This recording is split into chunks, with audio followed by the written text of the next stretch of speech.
Apresentação: Tatiana Vasconcelos. 3h03. Essa é a segunda hora do Estúdio CBN dessa terça-feira. Hoje é 6 de agosto de 2024. Sabe o que eu perguntei aqui no chat agora para os nossos ouvintes? Transmissão ao vivo ali no YouTube, youtube.com/CBN, né? Nosso canal oficial. Eu perguntei, vocês viram King Kong Fran? E eu achei super legal, porque a Vera respondeu, eu vou ver hoje à noite, Tati. Nem eu tô acreditando na coincidência. A coincidência a que ela se refere é que hoje a gente tem o prazer de receber aqui no nosso Estúdio CBN, sentada aqui no lugar do Fernando, está a atriz, palhaça, pesquisadora, Rafaela Azevedo, em cartaz em São Paulo e no Rio de Janeiro, com a peça King Kong Fran. Bem-vinda, é um prazer te receber aqui. Obrigada, querida, o prazer é todo meu. Bom, a Rafaela estreou King Kong Fran em novembro de 2022. De lá pra cá, são quase 2 anos. A peça foi vista por cerca de 100 mil pessoas. Isso. Em 8 cidades. Isso. É gente pra caramba, hein, Rafaela? Muita gente. Quando a Nem gente eu fala de acredito. teatro. Uhum. Bom, são números muito bons. Vamos mudar de assunto agora, porque a peça tem uma característica que é a seguinte: nenhum dia é igual ao outro. Primeiro que no teatro todo ator fala que não tem mesmo um dia igual ao outro, por mais que todo dia você suba lá para fazer a mesma coisa. Mas no caso do seu espetáculo, tem a participação do público, que obviamente torna cada espetáculo diferente do outro.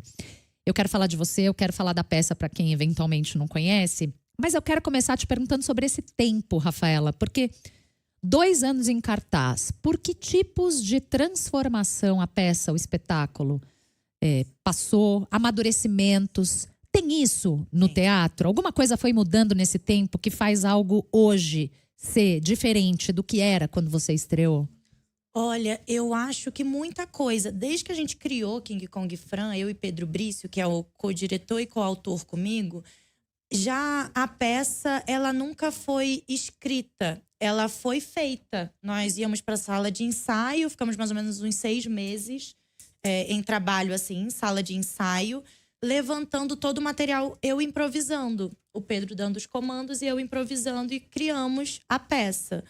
Quando, 1 mês antes de estrear, eu falei, eu preciso de ensaio aberto. Aí a gente fez 1 mês de ensaio aberto. E isso já modificou.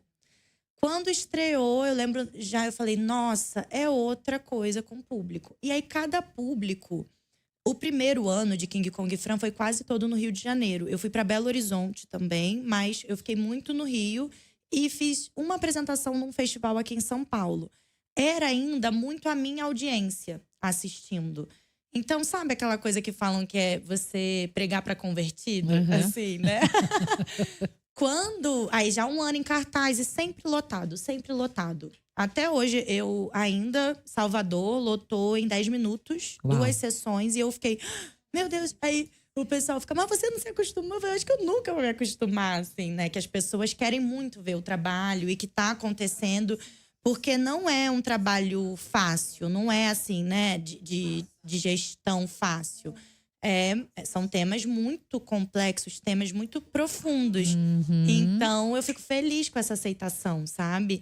E aí, de 1 ano pra cá, agora nesse 2º ano, eu senti que furou a bolha. E às vezes eu chego no teatro, os olhares já são outros, assim. As pessoas me olhando, e aí eu penso, nossa, eles não fazem ideia de quem eu sou, sabe? Eles realmente vieram pela divulgação da peça. Então, Eu achei que você ia falar o contrário. Nossa, eles já sabem o que eles estão… eles já sabem o que está esperando por eles aqui. tão louco, porque eu acho que o meu público, até a galera que já me acompanhava antes, falava, nossa, eu não imaginava que fosse ter outra camada para além do humor da Fran, que, claro, ali na rede social eu coloco o que dá para ser visto ali. Eu sei o que não dá também, né, pra gente aprofundar ali, que não vão entender. E aí começa a ser difundido de uma forma que não é legal para a própria causa. Então, no teatro eu falei, não, aí eu já tenho maior controle sobre isso.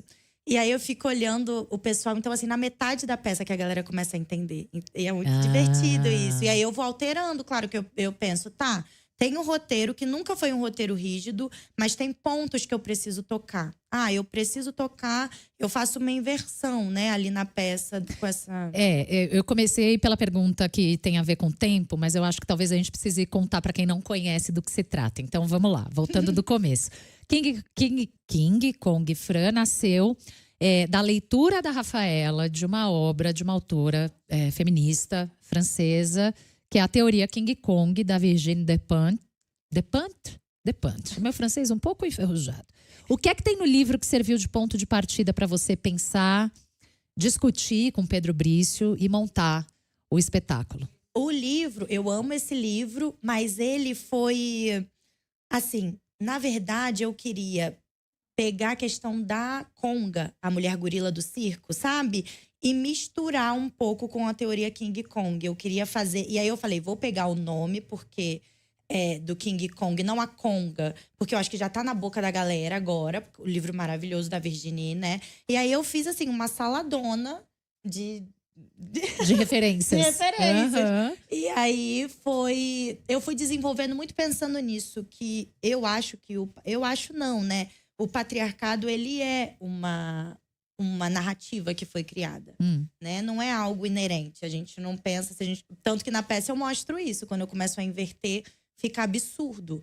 Não é algo que, nossa, nós nascemos assim. Nós não nascemos preconceituosos, eu acredito. A cultura faz isso com a gente. Sim. Então, quando esse livro, que é um livro bem esclarecedor, e também pegar toda a referência de tradição ali que tem no circo, no teatro, na TV, em todos esses projetos de entretenimento, que a mulher era inserida de uma forma ou como um objeto, né? Um objeto lindo, que era… Ali a narrativa é que ela estava correndo risco de vida, então é esse o fascínio. A gente fica assim, nossa, ela não pode errar, né? Esse é o fascínio. Você fala, por exemplo, da mulher que que fica parada ali enquanto o outro artista do circo joga facas contra ela. E geralmente era ela tá lá linda, correndo risco. Correndo risco. E seminua sempre, né?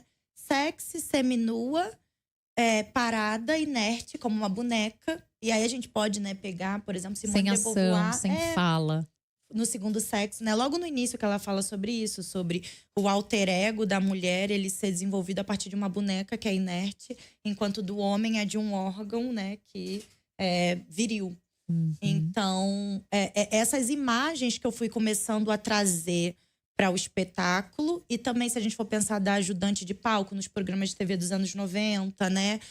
Aquela ridicularização que fazem com a mulher, esse estereótipo de sempre, a mulher ou ela é gostosa e perfeita, ou ela é uma aberração. Quando a gente vai para o circo, a aberração do circo é a mulher barbada ou a mulher gorila. E eu falei, gente, isso é a sociedade, sabe? É isso, a mulher não pode ter pelo, que é uma coisa super clichê, né? Quando a gente fala da questão do pelo feminino.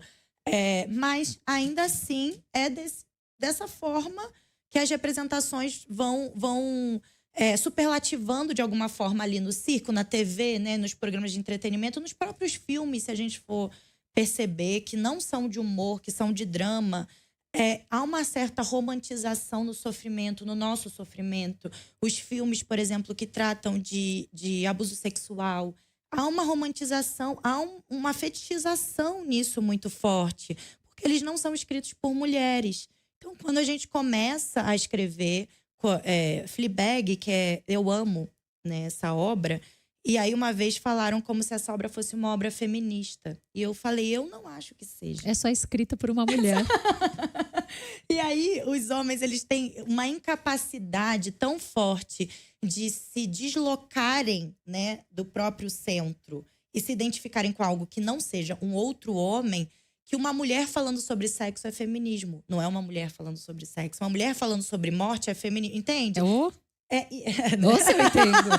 Eu tô aqui falando nesse microfone faz 20 anos, dona Rafaela. É isso. É muito difícil, né? Nesse contexto, quem é a Fran?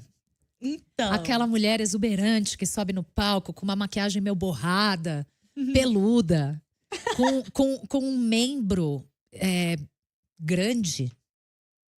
A Fran, ela é como se fosse meu alter ego. A Fran é minha palhaça. E na palhaçaria, eu não crio um personagem. ela sou eu com uma lente de aumento em toda a minha vulnerabilidade e o meu estado cômico. Quando eu comecei a estudar, eu era bem mais nova, eu percebi que a minha maior vulnerabilidade era ser mulher na sociedade. Então foi daí que surgiu a Fran desse jeito. Eu sofri uma violência sexual, então de uma forma inconsciente, a Fran ela veio com uma sexualidade animal, assim, sabe? Então eu ia pegando toda essa questão da objetificação feminina, tudo isso e botando na Fran. A Fran era o auge do auge da objetificação. Eu botava, sabe, umas coisas bem… Até isso ficar ridículo, até ultrapassar o nível do tesão masculino e ir pra uma coisa tipo, ai não, mas isso é estranho. E fui amadurecendo a pesquisa até chegar nesse espetáculo, que aí eu visto ela de gorila, eu boto ela só, né, o rostinho dela ali que fica pra fora e aquele membro que tem 43 centímetros, porque eu queria muito também falar sobre essa questão fálica, porque foi difundido na nossa sociedade que falo é pênis, né? E assim, o falo ele é psíquico. A Fran, por exemplo, é uma mulher muito fálica. E não é sobre você ter um pênis. Então eu queria brincar com aquilo, né? O meu microfone. E aí eu vou… E muitas pessoas não compreenderam de início que eu tava fazendo essa brincadeira e achou que eu tava falando de outra coisa. Falei, não, eu não tô falando sobre tamanho. O tamanho do pênis não importa. Não é sobre isso que eu tô falando. Eu tô falando sobre uma questão psíquica, cultural. Fernando Andrade foi assistir a sua peça. Eu fui faz um tempo, estava contando para a Rafaela aqui fora do ar. Queria trazê-la aqui, já fazia tempo. Falei, Fê, vai ver a peça, tal. Ele foi. Aí eu voltei, ele voltou, eu falei, e aí? Ele falou, nossa! Aí ele tá doente, ele não pode estar aqui hoje, mas eu falei, me manda as perguntas que você gostaria de fazer pra Fran. E a primeira que ele mandou foi, qual é a diferença entre homem aliado, machista e padrão? Olha, maravilhoso! Com base na peça, porque isso tem a ver, né? Homem padrão. Então, o homem padrão, ele também pode ser machista e aliado, né?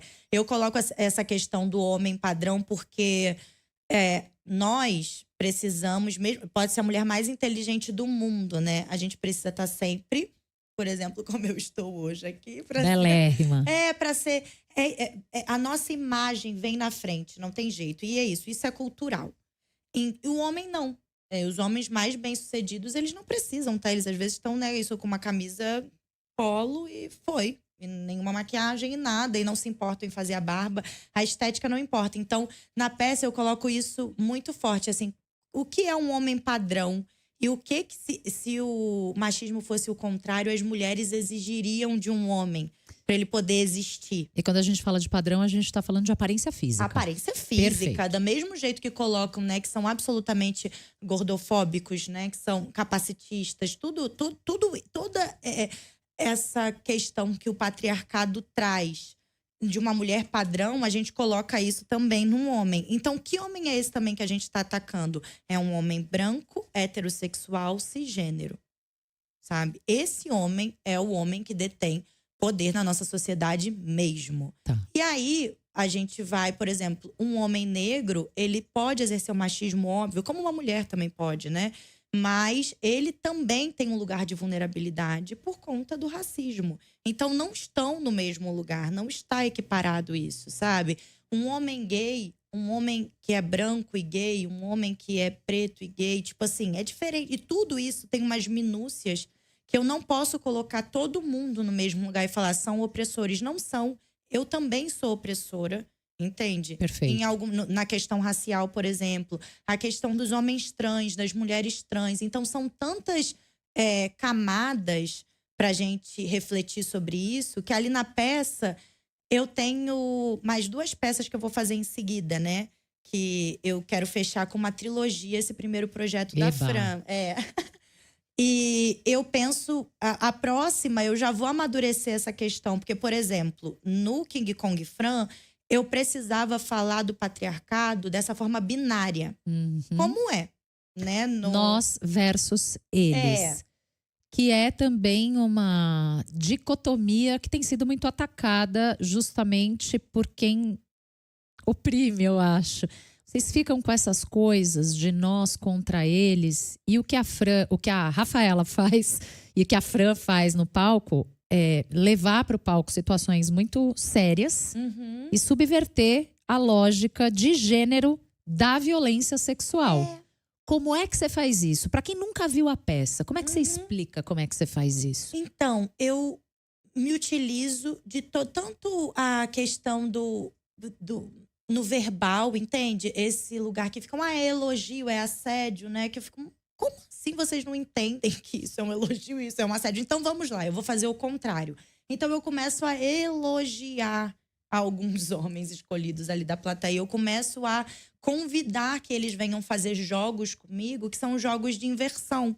Então, por exemplo, uma cena que é totalmente comum da gente ver num programa de TV, que a mulher ela é colocada como objeto de riso, eu convido um homem para fazer isso comigo. Então, na cena do atirador de facas, a Fran é atiradora de facas. E tem um homem seminu ali. Padrão. Padrão, lindo, inerte, correndo risco de vida. E aí as coisas vão ficando absurdas, sabe? Eu vou… E para além também desse jogo que em algum momento do espetáculo eu proponho com o público, eu também conto algumas histórias a partir do ponto de vista da Fran, já fazendo essa inversão também, para que as pessoas comecem a entrar nesse universo invertido. Eu fiquei muito curiosa quando eu fui ver a peça, porque é muito constrangedor para os homens. Quer dizer, talvez alguns lidem melhor do que outros e tal.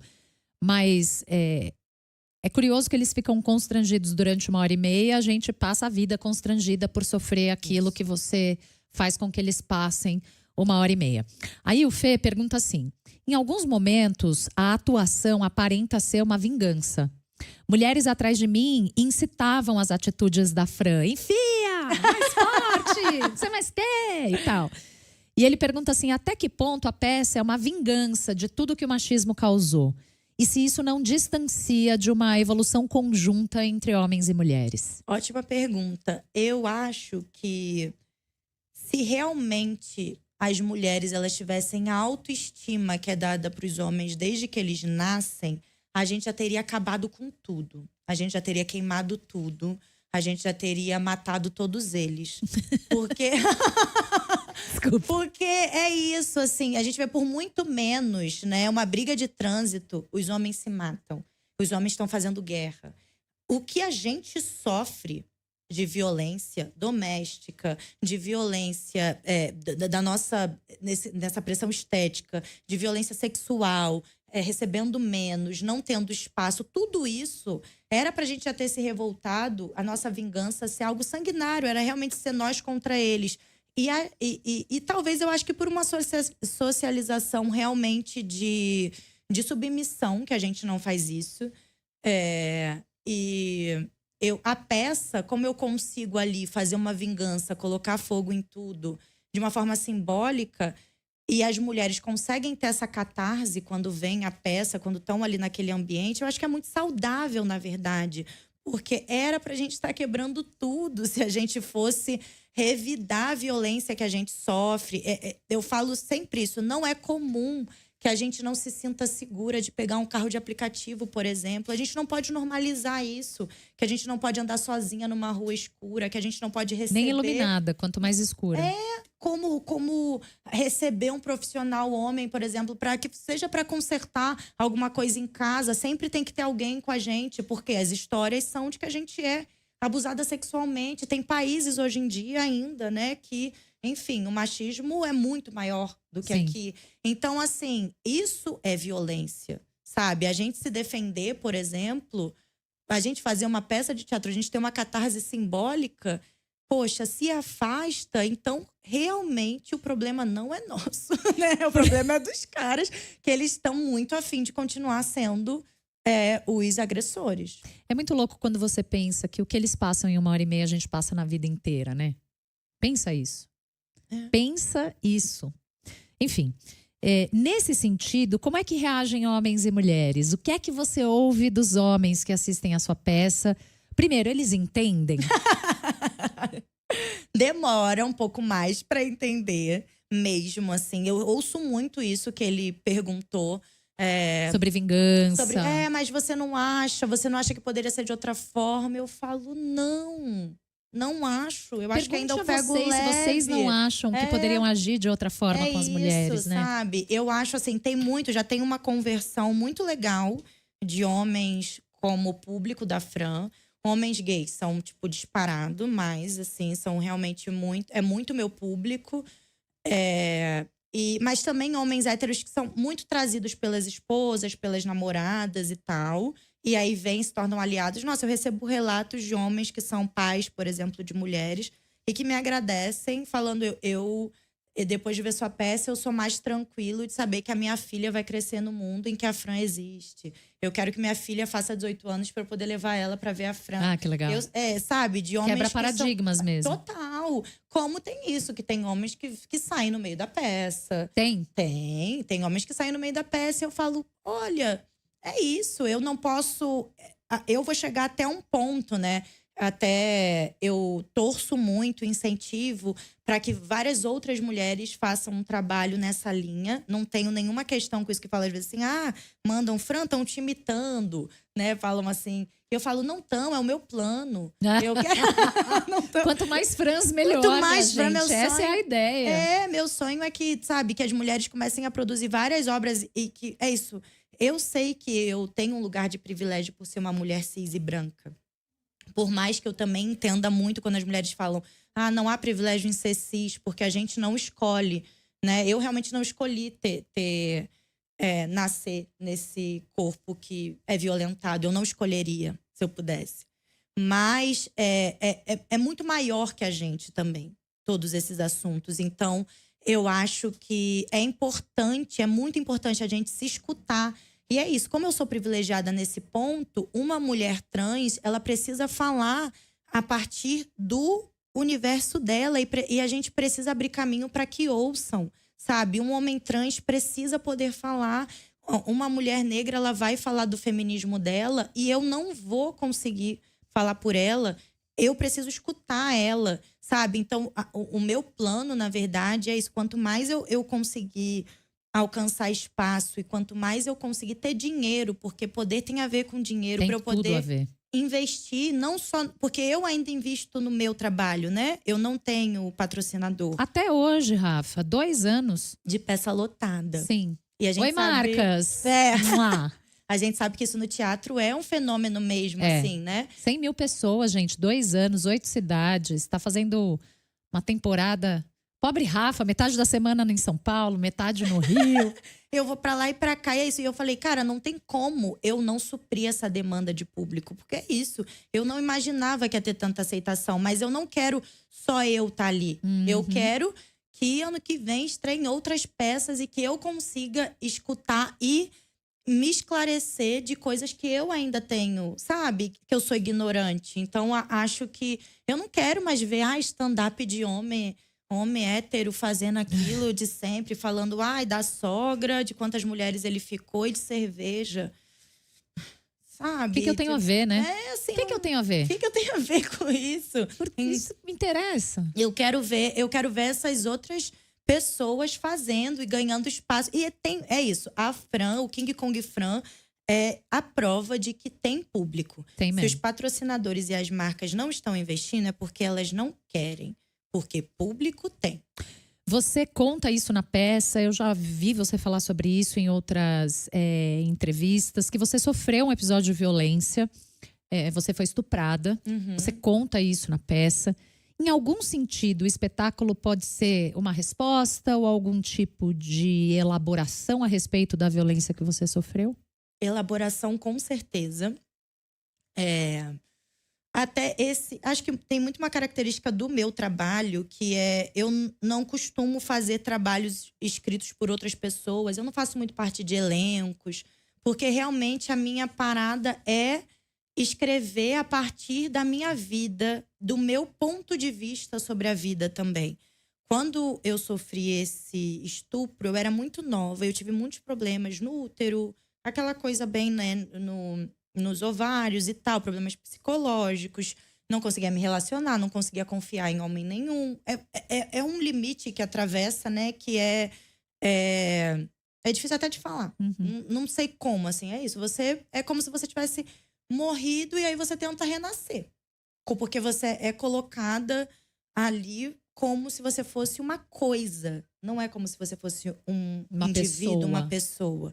Então, para você retomar essa autoestima, é um trabalho. Então, quase depois de 10 anos, eu consigo, de forma inconsciente… Porque é isso, quando eu fui fazer King Kong Fran, eu nem sabia que eu ia tratar sobre isso. Sabe? Quando a Fran veio, eu não entendia que o que ela estava reivindicando com essa sexualidade dela totalmente animalizada era o meu prazer de volta, sabe? E era esse prazer que coloca medo. Eu não vou ter mais… Depois eu fui entender, depois de muita análise. É isso, eu não vou ter mais medo de vocês. Vocês vão ter medo de mim, sabe? De todas as mulheres que estão vindo comigo. E de todos os corpos, né, E eles que estão não mesmo, são. né? Com um pouco de medo. Então, e que tenham, sabe? É isso que eu tava falando. Acha que é agressiva peça? Não, agressiva é se a gente tivesse… É isso, se tivesse me vingando de uma forma literal. E eu não estou, porque eu não quero ser presa. Porque eu quero, porque eu quero poder estar aí fazendo mais trabalhos, sabe? Mas, com certeza, é uma forma de elaboração. Você falava sobre a violência sexual que você sofreu, Rafa, e disse que que é difícil de falar, é difícil de dar nome, né, para as coisas que se sente, mas é como se você fosse uma coisa, não uma pessoa. E eu já te ouvi dizendo numa entrevista, e eu fiquei bem impressionada, porque talvez eu tenha também um pouco essa sensação, que o seu sonho é que as mulheres sejam vistas como indivíduos. E a reação a essa frase pode ser, mas não são indivíduos? Nós não somos vistas como indivíduos por quem? E em que situações isso é palpável? Eu acho que nós não somos vistas como indivíduos pelo sistema patriarcal que foi criado pelos homens e que, infelizmente, até algumas mulheres também não se enxergam como indivíduo e não enxergam as outras como indivíduo. Quando isso é palpável, por exemplo, quando para a gente conseguir um emprego, um chefe comete um assédio sexual e a gente só consegue subir de cargo se você transar com esse cara. Quando isso é colocado, naturalizado, né, durante anos. Quando a gente não pode… Um prestador de serviço que está fazendo um serviço de transporte com a gente ali, né, no carro de aplicativo, é um possível estuprador. E aí tem notícias de que uma mulher foi estuprada sendo que ela estava pagando para ter segurança Ao se deslocar. Ao se deslocar. Quando a gente não pode ficar alterada numa boate que um homem abusa sexualmente da gente. Quando numa carreira artística, a mulher pode ser o mais talentosa possível, mas se ela não hipersexualizar a própria figura, ela não consegue espaço em nenhum mercado. Assim, então, eu acho que esses são alguns exemplos. A questão, por exemplo, da mulher sempre ter que ser vista como a esposa de alguém, né? Várias matérias falam, a esposa do… Você tem marido? Não, nem vou ter, nunca. Eu também não tenho. E agora? E agora? Vão ser obrigados a me chamar de Rafaela, Vão né? ser obrigados a me chamar de Tatiana. Ah, meu Deus. É isso. Eu até numa última entrevista, eu tava e aí um entrevistador perguntou, falar sobre seu namorado. Eu falei, podemos falar sobre meu namorado, mas eu não quero vincular mim. Por quê, né? O que você quer saber do meu namorado? Pergunta pra ele, né? Esse lugar de necessariamente ser… Mas é a visão do homem, né? E aí as curiosidades eram… o que o seu namorado pensa sobre o seu trabalho? Eu não quero saber o que ele pensa. E eu acho que ele deve se orgulhar de ter o prazer de ser, né, seu namorado. De uma mulher que tá fazendo tanta coisa inovadora. Tipo assim, nada além disso. Mas você vê que a… do entrevistador não é daí, sabe? É de um tipo assim, como? Sabe? Isso é natural, né, Rafa? Vem de um homem. É por isso que a gente fala que é estrutural. Porque tem uma estrutura. Porque não é gritante. É porque é normalizado. É porque é assim, porque sempre foi assim.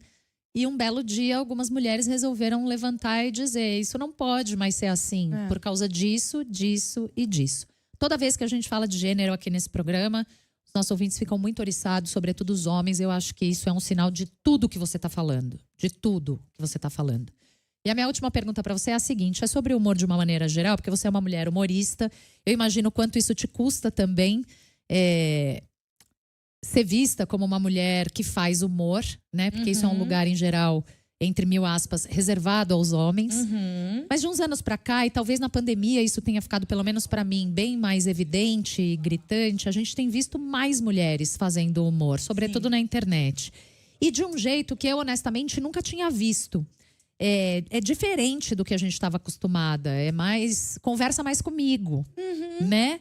Então não é que é um humor feminista, é um humor feito por mulheres. E talvez por isso Converse eu tenha achado mais atrativo. Você nota esse movimento? De onde ele vem? E que frentes ele abre para mulheres que fazem humor num país que reserva o humor para os homens? Sim, eu acho que tem… muitas mulheres abriram o caminho pra gente poder estar fazendo isso agora, né? E essa questão que você falou sobre o humor feito pelos homens e o humor feito por mulheres, por exemplo, se tem um show que são vários homens, aí é tipo isso, noite de humor. Se tem uma mulher, aí eles nicham que tem humor feminino. Como tipo assim, então por que vocês não botam humor masculino? Quando, entendeu? Aí, porque pra eles, o que eles fazem é universal. E o que a gente faz é nicho. Sendo que humor é contexto. Então, o que eu tava falando, eu não acho esses caras engraçados. Eu não consigo dar uma risada. Porque eu fico… Cara, isso não… Pra mim… Não diz nada. Não diz nada. Não, né, se você for pra uma outra cultura, se a gente for pro Japão, se a gente for pros Estados Unidos… O nosso humor não faz sentido lá, como o deles não faz sentido aqui. Porque precisa de contexto. Sim. A mesma coisa, como essa questão do gênero existe… Né? Eles, muitas vezes, quando eles falam, os homens… a fulana não é engraçada… Porque eles não têm a humildade de dizer, eu não entendi o que ela falou. E na verdade é isso. Eles não conseguem se ver como ignorantes nesse assunto e falar, eu não entendo e eu preciso estudar gênero, por exemplo. Porque se aquela humorista ali tá falando sobre gênero ou um universo que não é o universo do jogo de videogame, do jogo de futebol, da cerveja, né? E de ver a mulher como um objeto a ser utilizado pro prazer deles. Se não é sobre isso, eu não sei. Entende? E aí, a mesma coisa como quando é feito… Os homens gays também sofrem esse… né? Eles também são nichados como se fosse uma coisa diferente que aí não tem valor. Então, eu penso muito nisso. Quando a gente for tomando os lugares e o público for criando cada vez mais nessa demanda, for acontecendo… É isso, a gente não vai ter nem que dar satisfação. Não vai depender de nada pra esses caras. Veja a hora desse dia chegar. Rafaela Azevedo, atriz, palhaça, pesquisadora, em cartaz em São Paulo e no Rio de Janeiro com a peça King Kong Fran, aprontando já desdobramentos dessa peça. Você, por favor, quando estiver saindo do forno, nos deixe saber. Claro! Obrigada por estar aqui hoje conversando comigo. E venha sempre ao Estúdio CBN. Parabéns pelo que você construiu até aqui com King Kong Fran. Não vejo a hora de acompanhar os próximos passos. Muito obrigada, querida. Obrigada a você. Vamos para 4 minutos de informação na sua cidade? A gente volta já. Estúdio CBN.